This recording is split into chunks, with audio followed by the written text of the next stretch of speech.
জয় নিতাই গৌর, রাধে রাধে, হরে কৃষ্ণ। সকলকে আমার ধন্যবাদ। আজকে শ্রীমদ্ ভগবদ গীতার আমি কর্মযোগের উপরে চ্যাপ্টার 3 শ্লোক নাম্বার 24 বলবো। শুরু করছি। ওং অঙ্গলতিমিরান্দস্য গণাঞ্জনা শলাকয়া চক্রস্মিতাং জনতস্মি শ্রী গুরুবে নমঃ। শ্রী চৈতন্য মনোভীষ্টং স্থাপিতং যেন ভূতলে স্বয়ং রূপ কদা মহং দদাতি স্বপদান্তিকং। বন্দেহং শ্রীগুরু শ্রীযুত পদ কমলং শ্রীগুরুন বৈষ্ণবাঞ্চং শ্রীরূপং সাগ্রজাত সগণ রঘুনাথান্বিতং তং সজজং সাদ্বৈতং সাবধূতং পরিজনে কৃষ্ণ চৈতন্য দেবং শ্রী রাধা কৃষ্ণ পাদান সগণললিতা শ্রী বিশাখান্বিতশ্চ। হে কৃষ্ণ করুণা সিন্ধু দীনবন্ধু জগৎপতে গোপীশা গোপিকা কান্ত রাধা কান্ত নমস্তুতে। তপ্ত কাঞ্চনা গৌরাঙ্গী রাধে বৃন্দাবনেশ্বরী বৃষভানুসুতে দেবী প্রণমামি হরিপ্রিয়ে। মঞ্চকল্পতরুভশ্চ কৃপা সিন্ধুব এব চ প্রতিতানাং প্রভুনেব বৈষ্ণবেব নমো নমো। জয় শ্রী কৃষ্ণ চৈতন্য প্রভু নিত্যানন্দ শ্রী অদ্বৈত গদাধর শিবাসাদি গৌর ভক্তবৃন্দ। হরে কৃষ্ণ হরে কৃষ্ণ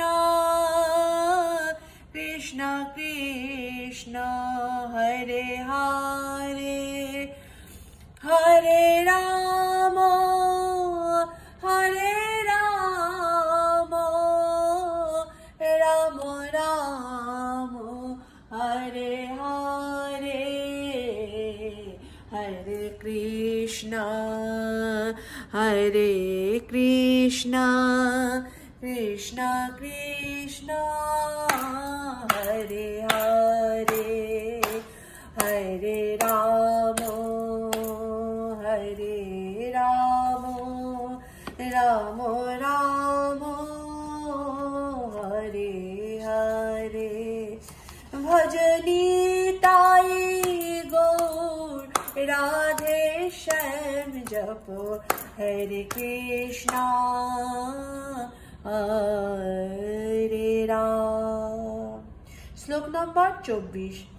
উৎসীরি দেওরিমে লোকানকুর্জং কর্ম ছেদহাম শঙ্করস্য চ কর্তা সমুপহন্না মিমা প্রজা। গীতার গান কি? ফলে এই হবে সবাই উচ্ছন্ন যাবে আমার দর্শিত পথ দেখার অভাবে। বিধি আর কিছু নাহি রবে ধরা তলে বিনিষ্ট হইবে প্রজারা সকলে। হরি বল। অনুবাদ। আমি যদি কর্ম না করি তাহলে এই সমস্ত লোক উৎসন্ন হবে, আমি বর্ণসংকর সৃষ্টির কারণ হব এবং তার ফলে আমার দ্বারা সমস্ত প্রজা বিনষ্ট হবে। এটা কর্মযোগের উপরে শ্লোক নাম্বার 24। বর্ণসংকর হবার ফলে অবাঞ্ছিত মানুষে সমাজ ভরে ওঠে এবং তার ফলে সমাজের শান্তি শৃঙ্খলা ব্যাহত হয়। এই ধরনের সামাজিক উপদ্রব রোধ করবার জন্য শাস্ত্রে নানা রকমের বিধিনিষেধের নির্দেশ দেওয়া আছে, যা অনুসরণ করার ফলে মানুষ স্বাভাবিকভাবেই শান্তিপ্রিয় ও সুস্থ মনোভাবাপন্ন হয়ে ভগবদ্ভক্তি লাভ করতে পারে। ভগবান যখন এই পৃথিবীতে অবতরণ করেন তখন তিনি জীবের সর্বাঙ্গীন মঙ্গল সাধনের জন্য এই সমস্ত শাস্ত্রীয় বিধিনিষেধের তাৎপর্য, তাদের একান্ত প্রয়োজনীয়তার কথা মানুষকে বুঝিয়ে দেন। হরি বল। ভগবান হচ্ছে সমস্ত জগতের পিতা, তাই জীব যদি বিপদগামী হয়ে পথভ্রষ্ট হয় পক্ষান্তরে ভগবানই তার জন্য দায়ী হন। তাই মানুষ যখন শাস্ত্রের অনুশাসন না মেনে যথেচ্ছাচার করতে শুরু করে তখন ভগবান নিজেও অবতরণ করে পুনরায় সমাজের শান্তি ও শৃঙ্খলা প্রতিষ্ঠা করেন। তেমনি আমাদের মনে রাখতে হবে ভগবানের পদঙ্ক অনুসরণ করে আমাদের কর্তব্য। ভগবানকে অনুকরণ করা কোনো অবস্থাতেই আমাদের উচিত নয়। অনুসরণ করা আর অনুকরণ করা এক পর্যায়ভুক্ত নয়। ভগবান তার শৈশবে গোবর্ধন পর্বত তুলে ধরেছিলেন, কিন্তু তাকে অনুকরণ করে আমরা গোবর্ধন পর্বত তুলতে পারি না। কোনো মানুষের পক্ষে তা করা সম্ভব নয়। ভগবানের সমস্ত লীলাই অসাধারণ। তার লীলা অনুকরণ করে ভগবান হবার চেষ্টা করা মূর্খতারই নামান্তর। তাই আমাদের কর্তব্য হচ্ছে তাকে অনুসরণ করে আমাদের জীবনের প্রকৃত উদ্দেশ্য খুঁজে পাওয়া। কোনো অবস্থাতেই তার অস্বাভাবিক লীলার অনুকরণ করা আমাদের কর্তব্য নয়। শ্রীমদ্ ভাগবতের 10:33-31 বলা হয়েছে, নৈতাৎ সমুচ্চরে চতু মনুষাপি হেনিশ্বর মৃন্নসপ্তচর স্মরুতাদ্রুতারুদ্রোহ দ্বিজ বিষম ঈশ্বরানাং বচ সত্যং তশ্চ রাচরিতং রুকুচ্ছিত তেষাং জাতে স্তবচ যুক্তং বুদ্ধিমন্ত সমচরে। ভগবান তার শক্তিতে শক্তিমান ভক্তদের নির্দেশ সকলে অনুসরণ করা কর্তব্য। তাদের দেওয়া উপদেশ আমাদের সর্বাঙ্গীন মঙ্গল সাধন করে এবং যে মানুষ বুদ্ধিমান সে যথাযথভাবে সমস্ত উপদেশগুলিকে পালন করে। কিন্তু আমাদের সবসময় সতর্ক থাকা উচিত যাতে আমরা কখনো তাদের অনুকরণ না করি। দেবাদেবী দেবের মহাদেবকে অনুকরণ করে বিষ পান করা আমাদের কখনোই উচিত নয়। আমাদের সর্বদা ঈশ্বরের পথ বিবেচনা করা উচিত, অথবা যার অসীম ক্ষমতাশালী রূপে চন্দ্র সূর্যের গতি প্রকৃতপক্ষে নিয়ন্ত্রণ করতে পারেন, এই প্রকার শক্তি ছাড়া কারো অসাধারণ শক্তিসম্পন্ন ঈশ্বরদের অনুকরণ করা উচিত নয়। আমাদের কর্তব্য হচ্ছে তাদের অনুসরণ করা। সমুদ্র মন্থনের সময় যে বিষ উঠেছিল তা পান করে মহাদেব জগৎকে রক্ষা করেছিলেন। মহাদেবাদেব কি করেছিল? বিষ পান করেছিল সমুদ্র মন্থনের সময়। কিন্তু কোনো সাধারণ মানুষ যদি তার এক কণা বিষও পান করে তবে তার মৃত্যু অবধারিত। কিছু মূর্খ লোক আছে যারা নিজেদের মহাদেবের ভক্ত বলে প্রচার করে এবং মহাদেবের বিষ খাওয়ার অনুকরণ করে গাঁজা আদি মাদকদ্রব্য পান করে।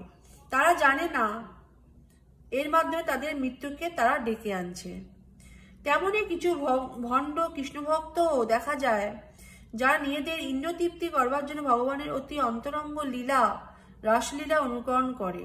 তারা ভেবেও দেখে না ভগবানের মতো গোবর্ধন পর্বত তোলাবার ক্ষমতা তাদের নেই। তাই শক্তিমানকে অনুকরণ না করে তাকে অনুসরণ করাটাই হচ্ছে আমাদের কর্তব্য। আমাদের শিক্ষা দেওয়ার জন্য ভগবান যে সমস্ত উপদেশ দিয়ে গেছেন তা পালন করলেই আমাদের পরমার্থ সাধিত হবে। কিন্তু তা না করে যদি আমরা নিজেরাই ভগবান সহায়তা চাই তাহলে আমাদের অধঃপতন অবধারিত। আজকের জগতে বহু অবতারের দেখা মেলে। লোক ঠকাবার জন্য অনেক ভণ্ড নিজেদের ভগবানের অবতার বলে প্রচার করে, কিন্তু সব শক্তিমান ভগবানের সর্বশক্তিমত্তার কোনো চিহ্নই তাদের মধ্যে দেখা যায় না। হরি বল। জয় নিতাই গো, রাধে রাধে, হরে কৃষ্ণ। নেক্সট দিন আমি শ্লোক নাম্বার 25 বলবো। আমার প্রণাম নেবেন সবাই, সকলকে আমার ধন্যবাদ। বাঞ্ছা কল্পতরু ভস্য কৃপা সিন্ধুভ্যো এবচ পতিতানাং পাবনেভ্যো বৈষ্ণবেভ্যো নমো নমো। তুলসী মহারানী, বৃন্দে দেবী আমি লাগিয়েছি, জানি না ভগবান জানে যে কত দূর হবে। হরে কৃষ্ণা হরে কৃষ্ণা কৃষ্ণ কৃষ্ণ হরে হরে হরে রাম রাম রাম হরে হরে। ভজনি তাই গৌরাধেশ্যাম